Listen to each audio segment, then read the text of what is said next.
নমস্কাৰ প্ৰাথমিক আৰু মাধ্যমিক পৰ্যায়ৰ শিক্ষকৰ পাৰস্পৰিক বদলি অৰ্থাৎ মিউচুৱেল ট্ৰেন্সফাৰৰ ক্ষেত্ৰত গুৰুত্বপূৰ্ণ এখন জাননী প্ৰকাশ পাইছে আৰু অত্যন্ত এটা সুখবৰ বুলি ক'ব লাগিব। আহক আমি আলোচনা কৰিম কি জাননী প্ৰকাশ পাইছে। আপোনালোকে স্ক্ৰীনত দেখিছে government of Assam department of school education Dispur Guwahati আৰু আজিৰ তাৰিখত এই জাননীখন প্ৰকাশ পাইছে।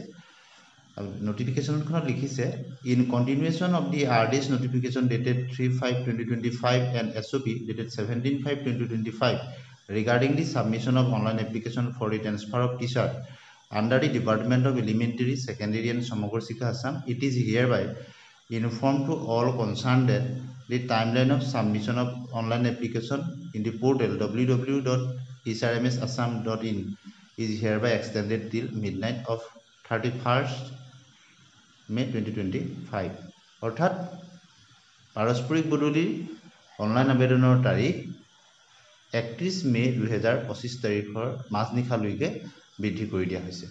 গতিকে অত্যন্ত এটা সুখবৰ বুলি ক'ব লাগিব।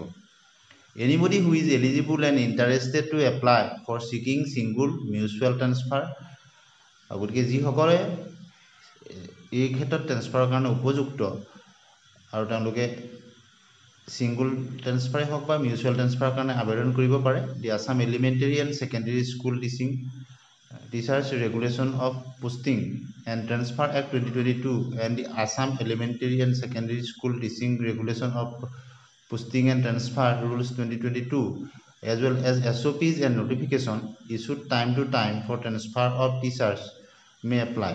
গতিকে তেওঁলোকে মাজনিশালৈকে এপ্লাই কৰিব পাৰিব 31 মে 2025 লৈকে।